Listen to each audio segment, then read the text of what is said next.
BAF. Oh, and it's noon here in Ventnor, New Jersey.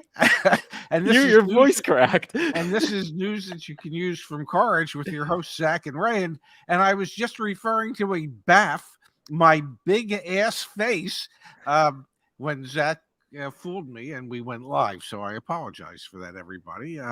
But I believe today is Friday, and there's a knocking on my door. Could you let her in, Zach? Hey, good morning. Well, early afternoon, Kimberly. Hey, how you guys doing?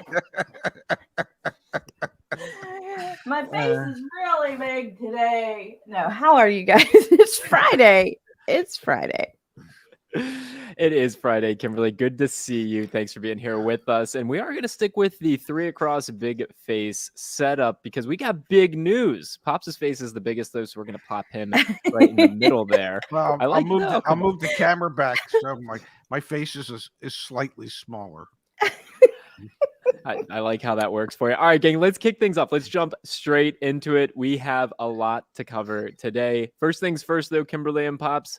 The car market crash. I was with Brandon, Car Questions Answered yesterday. Pops, we are fairly convinced you're going to owe us a nice steak dinner. However, before him and I even had that conversation, we had this data come out yesterday from Capital One, fairly large consumer lending institution.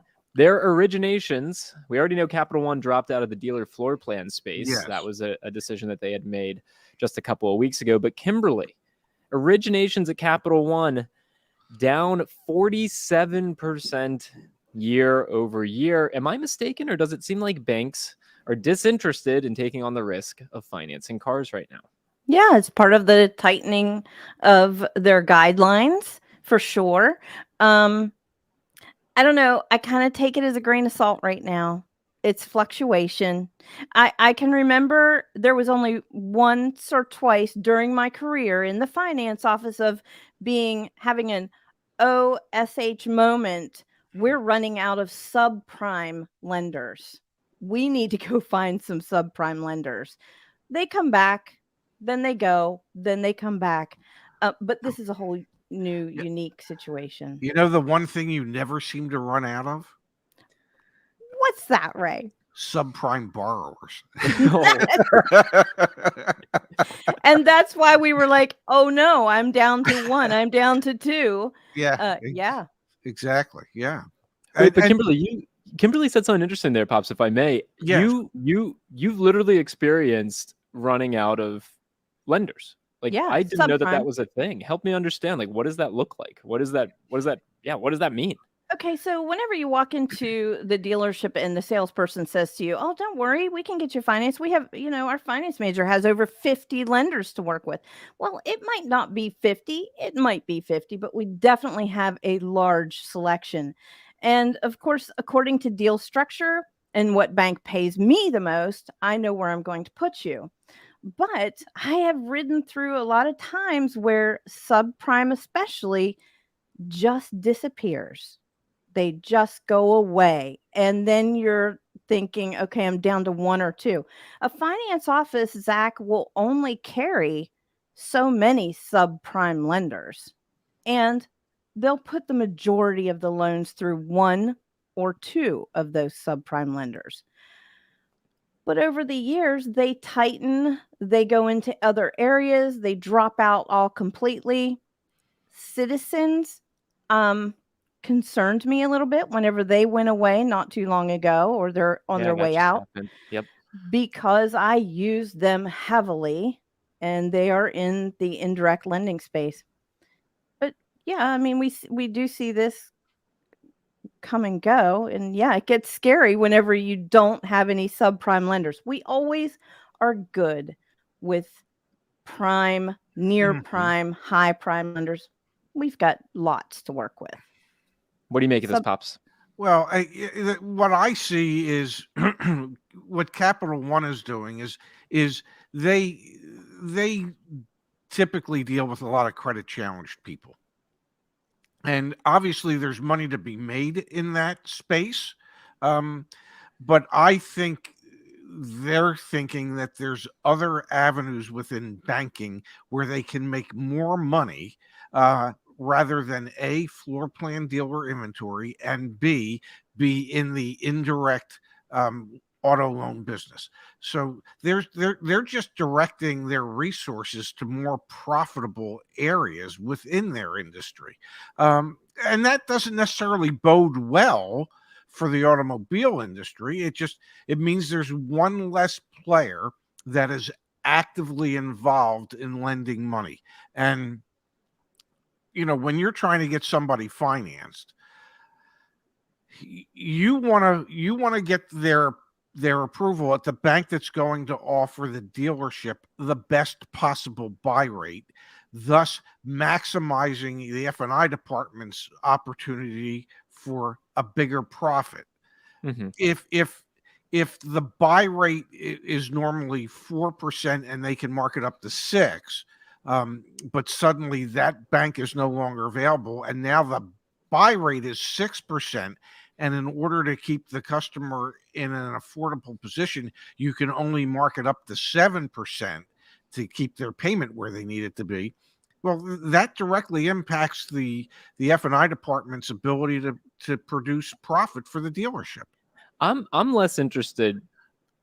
Take this however you want, Pops. I've been gone most this week, so I'm coming in firing. I'm less interested in the impact on F&I right now. I'm more interested in, is this, we had from where was it here in the chat? Where was it? Fat guy in the kitchen.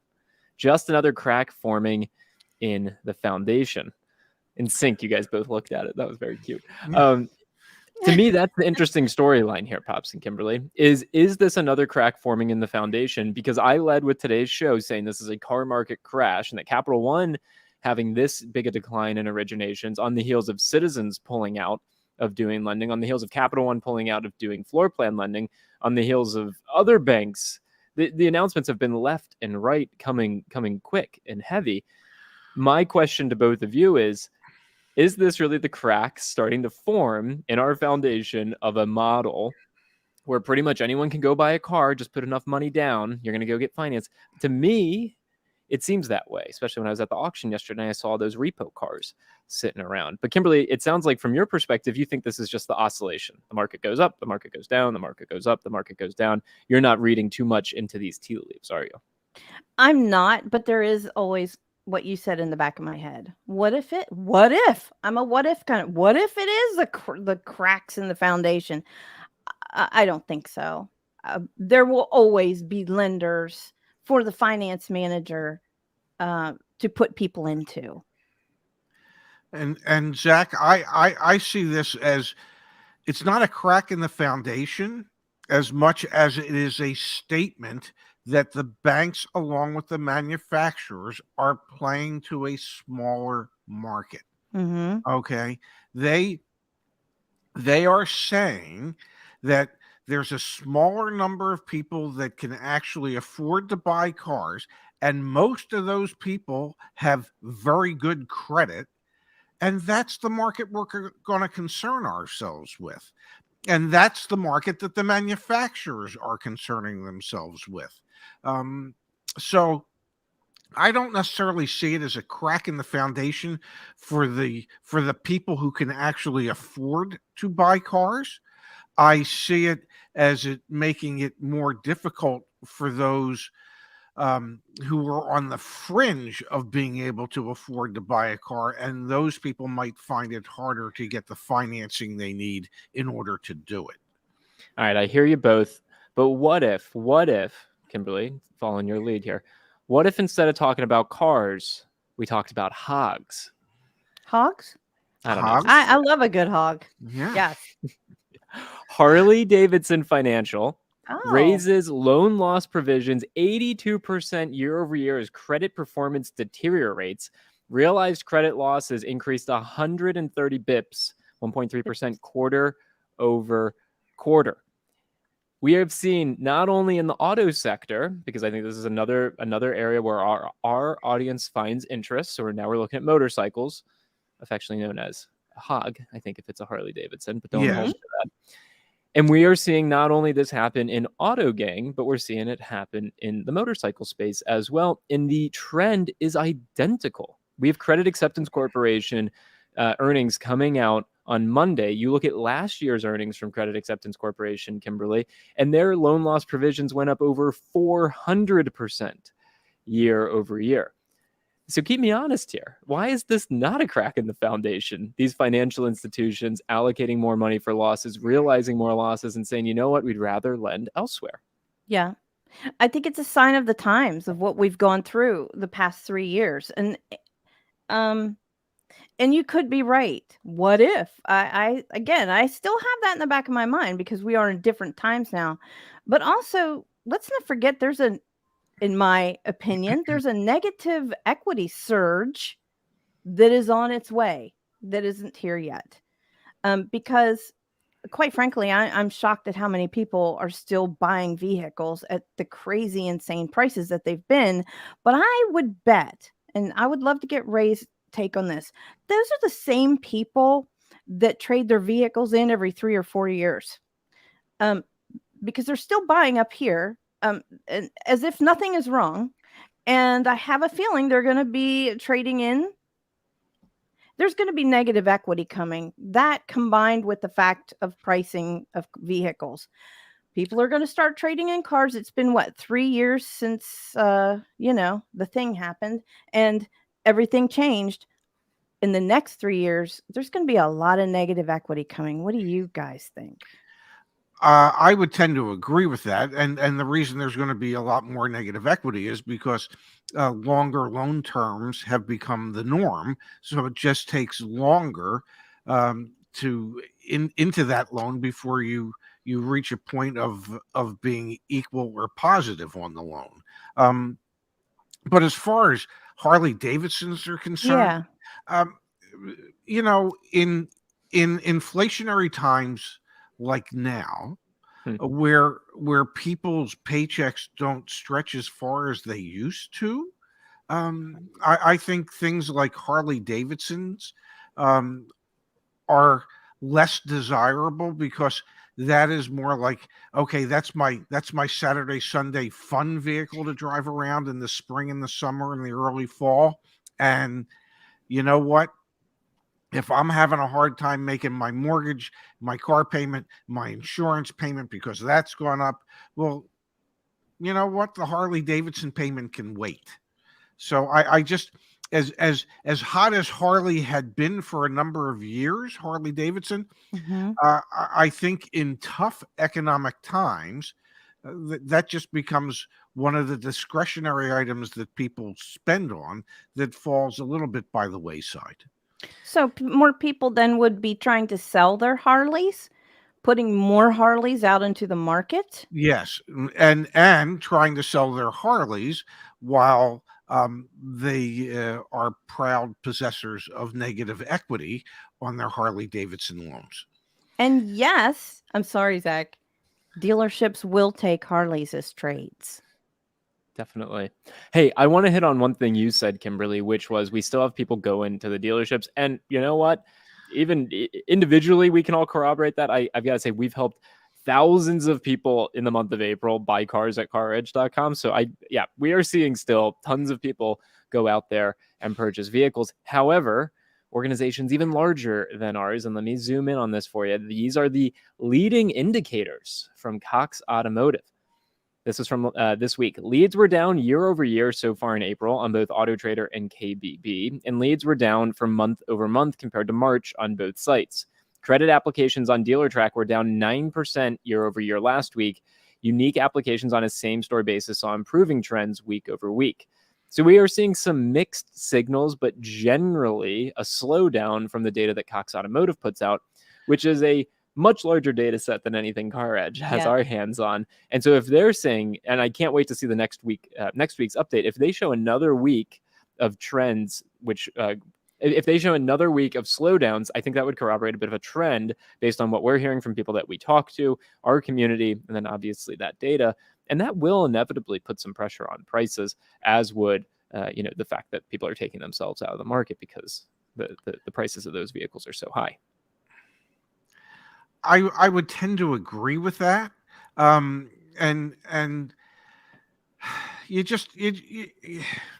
there's still a subset of Americans that have the money and the wherewithal to continue to buy cars and keep the market strong for the foreseeable future, especially when you consider, based on inventory levels and the type of vehicles that are being built, that the manufacturers are playing primarily to that subset of Americans who can afford to buy those vehicles.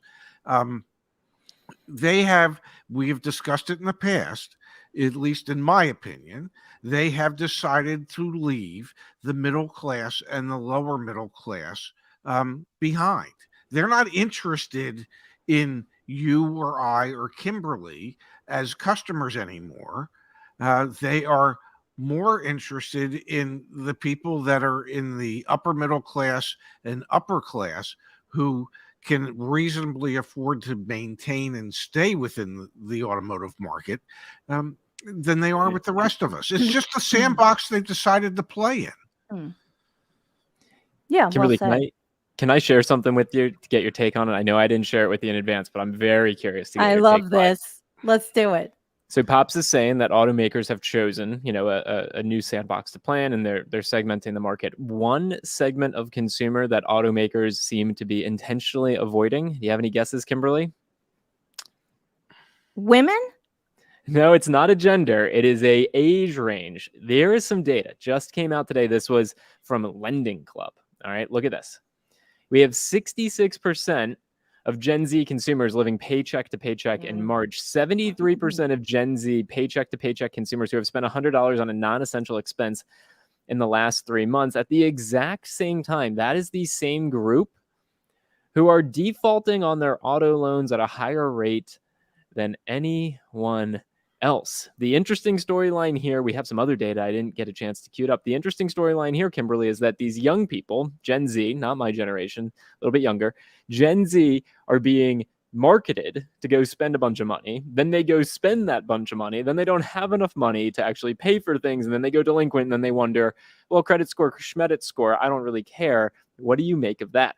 And I know a few of those Gen Zers that look to me and say, what do I do? Family, friends, and such.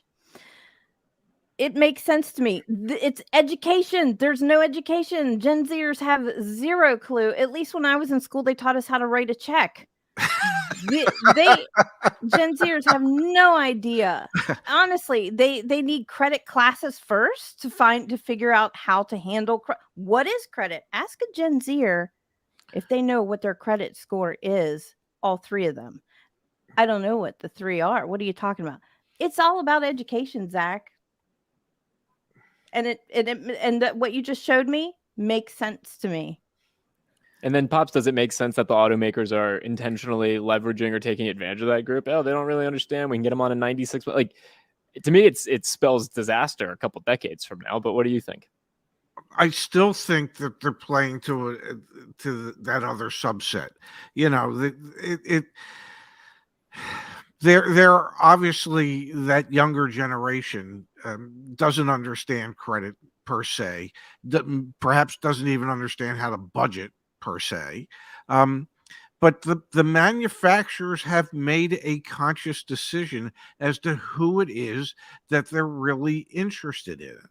And it's not the same group of people that they had been interested in the past. So there are enough, apparently it appears as if there are enough people in the upper middle class and upper class and the wealthy class, the ultra wealthy, to sustain the new car market in this country for quite some time. Yes, there's a poop ton of certain vehicles sitting, but there still doesn't seem to be a shortage of people trying to buy cars.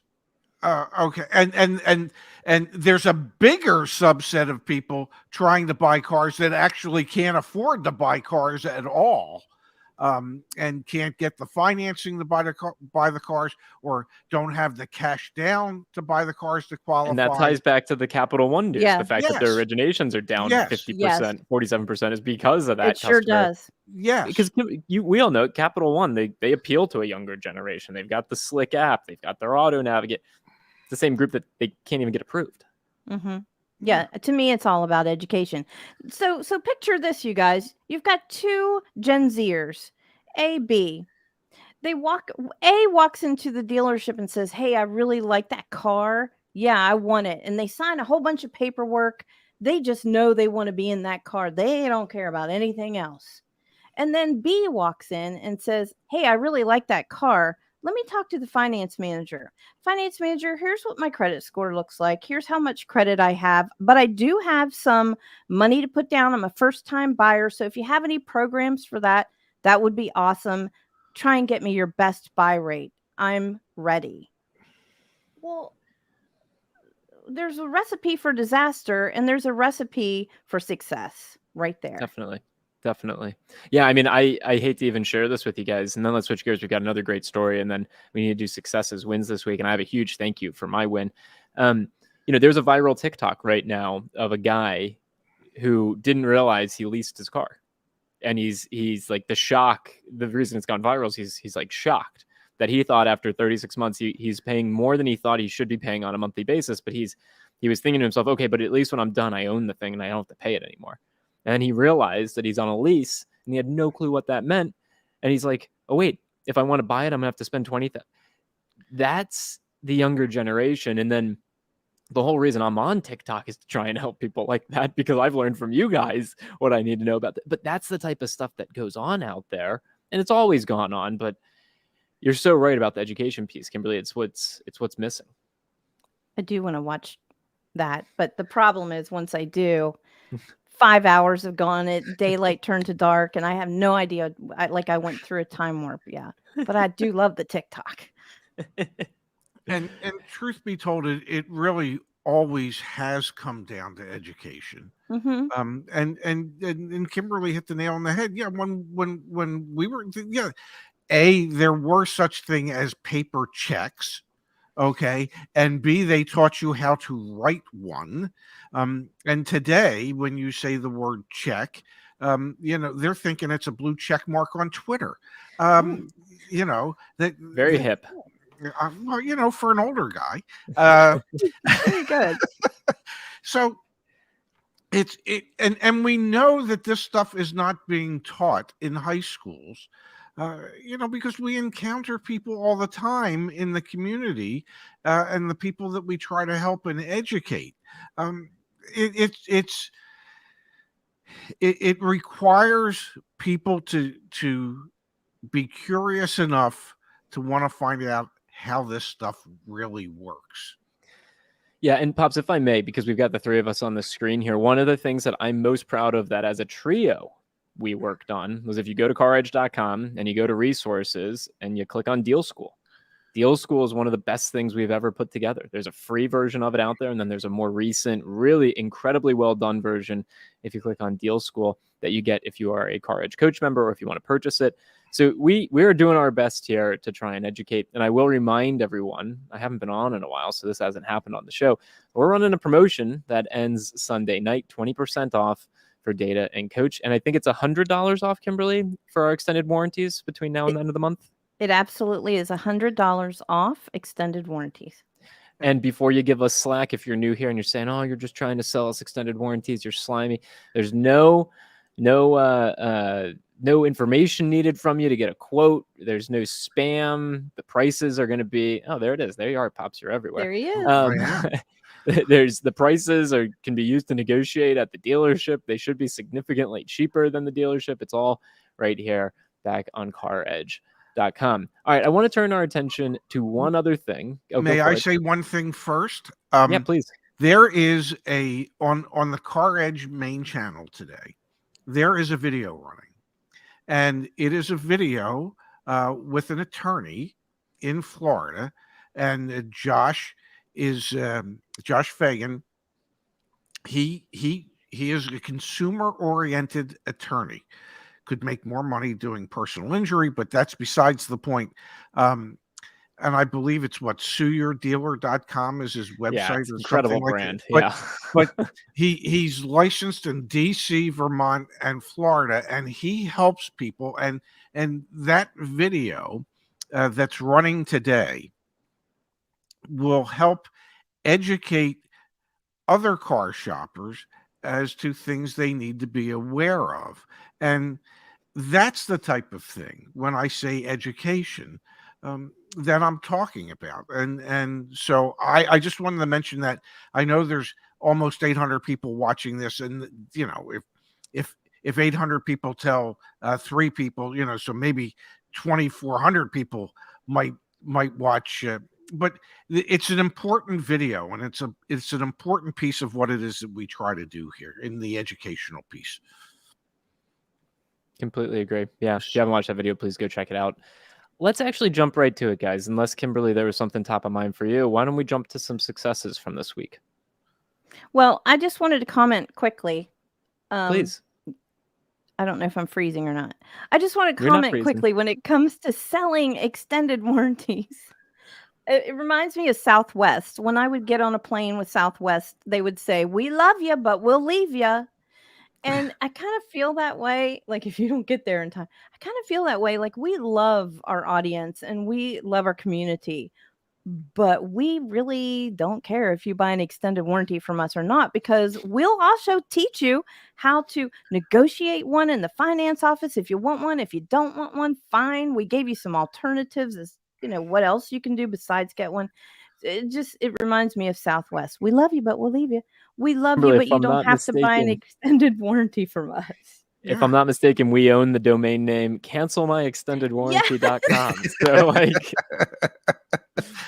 gang, we're here to help. All right. So the fact that, please go to cancelmyextendedwarranty.com, and we have a great guide. Kimberly has an awesome template for how to cancel your extended warranty. That's So, right. there you go. Yeah, Kimberly, I'm really appreciative of you bringing that up. Guys, can we do successes? Sure. Yes, do it. Do you guys mind if I kick off this week? We would Kick it love off, you. buddy.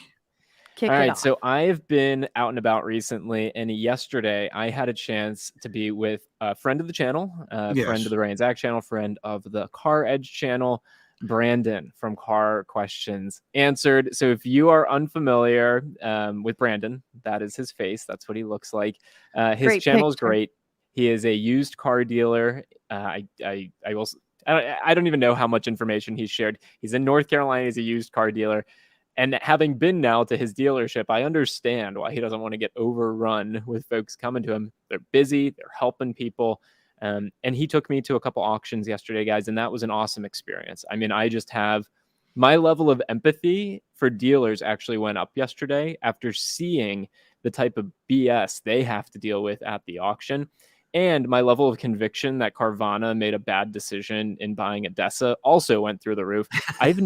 Guys, there must have been like 500 people working at this ADESA auction. There's no way those auctions make a lot of money. They just had people everywhere. It was insane. So it was an awesome experience. And I just want to publicly I've obviously thanked Brandon and his wife, Kristen, significantly many times while I was there. He treated me to lunch, which was very kind. So just here publicly, thank you, Brandon. Thank you, Kristen. Your hospitality was incredible. And stay tuned for Sunday. There's a video on his channel that you might see a cameo of me in. And you know why he treated you to lunch? Why is that, Pops? Because I'm going to have to treat him to a steak dinner.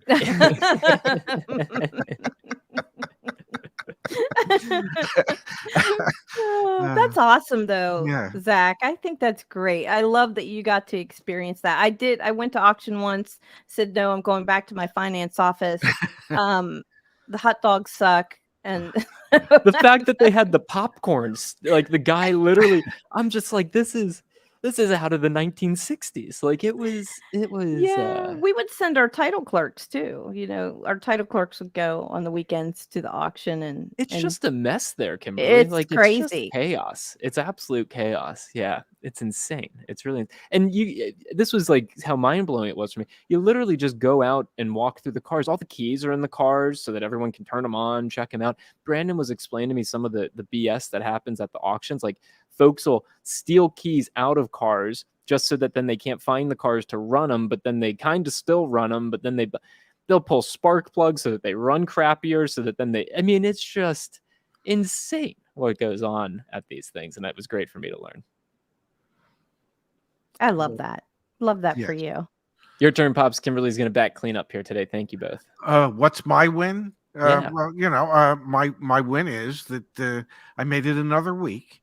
I think I helped a few people along the way, and somehow managed to do every show this week that needed to be done. And I have another one to do in about 14 and a half minutes.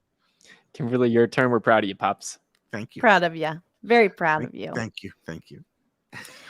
Okay, so my win is going to be Cindy L. in CarEdge Driven for Women, who brought up a really great topic that we're talking about over there: online negotiating versus in person as a woman.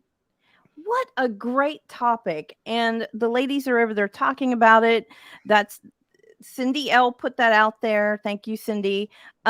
Mary Olmstead, for example, says, as a woman, I definitely see the advantages of online negotiation with a gender neutral name. This is how many women feel out there, you guys. Wow. Yeah. And so, yeah, thank you, Cindy L, for bringing that up. I'm very proud of you for starting that topic. That's hey, Driven for Women is on the CarEdge community. So if you just go to caredge.com/community, if you're looking for a safe space where you and others can come together to learn more about the car buying process, the auto industry in general, saving money, helping each other out, go there. If you want to be a part of Driven for Women, just make a post or email Kimberly directly, and you can get yourself in the Driven for Women community. I'm very proud of that initiative and glad to see it continue to grow. Yeah. May Happy I say Friday. one last thing before I have to go? Yeah, go for it. I think it is great that over the past 2 weeks or so that you have gone out and personally met with people in the YouTube community that are also in the automotive industry, a car dealership guy. And as I said yesterday, I'm sure when he met with you, he had a mask on, and so that you couldn't even describe him to a police sketch artist. But you met with Kelly, the car mom. Yeah. You met with the car dealership guy. You met with Brandon, all in an attempt to help bring the YouTube community that is out there trying to help consumers a little closer together so that we can all work in consort with each other. And so I commend you for that, young man. Thank you, Pops. Well I said. Yeah. Well said, Ray. Absolutely. Thank you, Kimberly. Yeah, I'm passionate about this, guys. I think there's a huge opportunity for us to really make a difference here. And I know with CarEdge, we've got a really awesome community, a big megaphone, a huge opportunity to do it. And I think as I've met people over the past couple of years, there are some that we really align with. There are others that we don't align as much with. And I'm trying to build real relationships with those that we do align with, because you know what? They're going to help us spread this mission, and they're going to help us find the dealers that want to be converts and treat people well. And thanks, Dad. Thank you, Kimberly. I'm really pleased with the progress. And might not want to put people in leases and make them think they're in stuff like Things that. I'll send like you the that. TikTok. I'll send Yeah. you the TikTok. Hey, happy Friday, everyone. Pops, enjoy the electric channel with Justice and Yes. Justin, CarEdge Electric. Go check that out. No show tomorrow night. I've got in-law. Nope, they're not in-laws. That's when you're married. They are parents and Potential. girlfriend in town. Yeah. Potential in-laws. Let's see if we can narrow this down. Are they potential in-laws? not doing this right now. So no Come on. Saturday show, but we'll be back on Monday. And again, the promotion ends, the 20% off and the $100 off on the VSC ends on Sunday. So take advantage of that, please. Yes. Pops, happy Friday. Kimberly, happy Friday. Happy Friday. Good seeing you both. I'm going to go to that other show now. The other show. Yeah, the other show. Thanks, everybody. We'll be back here on Monday at noon Eastern, 9 Pacific, 8 a.m. Alaska time, 6 a.m. Hawaii time. Hawaii. And as somebody informed me, that would be 12 a.m. in Manila. So, Oh, so we'll see you all next week oh in yeah. those various time zones. Thanks for being here, Very everybody. good. Bye, guys.